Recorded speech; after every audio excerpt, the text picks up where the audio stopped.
Kurt Jackson with KJ Financial here. We're in our second module of our Retirement Accelerator Blueprint. We're on number 5 of the 10 biggest retirement risks, and this is taxation risk. And remember, as we talk about taxation, we're not tax planners, but we will give you the questions to ask your tax pros to help you minimize your overall lifetime tax bill. All right, so taxation risk can be very complicated, and sadly it's a big unknown to us. So if you'll recall, we covered the big part of taxation risk when we discussed tax-deferred retirement plans like the 401k and IRA in our previous module. But let's dive just a little deeper into this. So one of the potential problems with Retirement Acceleration Blueprint is since we're being so much more efficient with your money, it could produce more retirement income, which creates a better retirement lifestyle, but it could also create more income taxes. So depending on where you are in the process of saving for retirement, we do have some excellent tax-free strategies that aren't just the Roth family of tax-free opportunities. Full disclosure, we have some concerns about Roth IRAs and Roth 401ks. I mean, they're still under the control of Uncle Sam and the IRS. And for a while now, dating back to at least the Obama administration, there have been some murmurs from Washington, D.C., how if you have too much retirement income, they may begin taxing Roths for those whom they determine to be having too much retirement income and too much money. So I know that sounds a little far-fetched, a little conspiracy theory-like. I mean, Uncle Sam would never double tax anyone, would they? I mean, what if they deemed you were wealthy enough? Do they ever go after those they deem to be wealthy?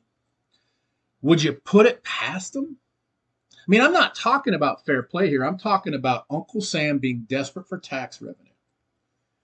See, we believe it's much better to plan for something to happen and have it not happen than to not plan for it and have it happen. Which do you think would be best for you? So we will also dig much deeper into taxation risk in our regulatory risk section. So did you know everywhere Uncle Sam and Wall Street recommend for you to put your money, except the Roths, create an income that can make up to 85% of your Social Security income taxable?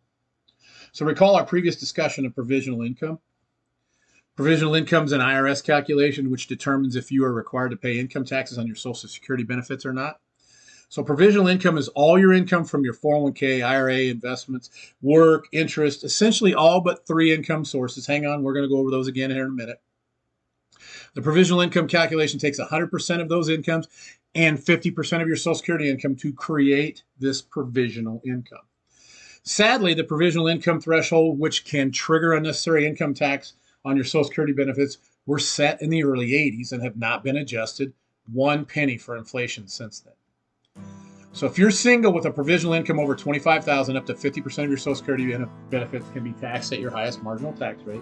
If you're single with a provisional income over $34,000, up to 85% of your Social Security benefits can be taxed at your highest marginal rate. If you're married with a provisional income of over $32,000, up to 50% of your Social Security benefits can be taxed at your highest marginal tax rate. If you're married with a provisional income over $44,000, up to 85% of your Social Security benefits can be taxed at your highest marginal tax rate. So ultimately, you don't need to have very much provisional income, and boom, you're paying taxes on your Social Security income, and it's all unnecessary with proper planning. So what are the 3 incomes that don't count in the provisional income calculation? Income from a Roth, unless they decide to tax it, right? Income from a reverse mortgage, and income from a properly structured and properly funded permanent cash value life insurance policy. So do you ever hear anything good about reverse mortgages and cash value life insurance? I wonder if there's any reason why Wall Street and Uncle Sam wouldn't want you to think those could be good sources of tax-efficient retirement income. Any chance Wall Street doesn't want you to know about other options where maybe they don't make money if you utilize them? Any chance Uncle Sam doesn't want you to know how powerful those 2 tools can be just in tax planning? So experience tells us you're probably turning your nose up about cash value life insurance or reverse mortgages. Before you do that, please understand when it is properly structured and properly funded, it is easily the most powerful, most flexible, most tax-efficient financial vehicle ever created. And that's not an exaggeration. Actually, we're underselling it. please just keep an open mind when it comes to permanent cash value life insurance. We're going to use it. We like to use it with our younger clients because it does take some time for it to realize the most benefits. But that doesn't mean we don't use it with our clients closer to or in retirement, because there are certainly many situations when it will be a great tool for them also. We feel so strongly about it, we're convinced everybody should have a good portion of their retirement nest egg in it. And once you understand it, we'd wager you'll agree with us. So this part of taxation risk is what we largely know about taxes at the time that we put the information together. Now keep in mind, we closely monitor taxation, so we're ready to make any in-flight adjustments which may be required or needed. There's a 99.9% chance we're going to need to make those in-flight adjustments. They're constantly changing the tax laws. We're going to talk more about this in our regulatory risk section. Now, you're ready to move on to our sixth risk, inflation risk. Go ahead and click on the next video below this one, and we'll see you then.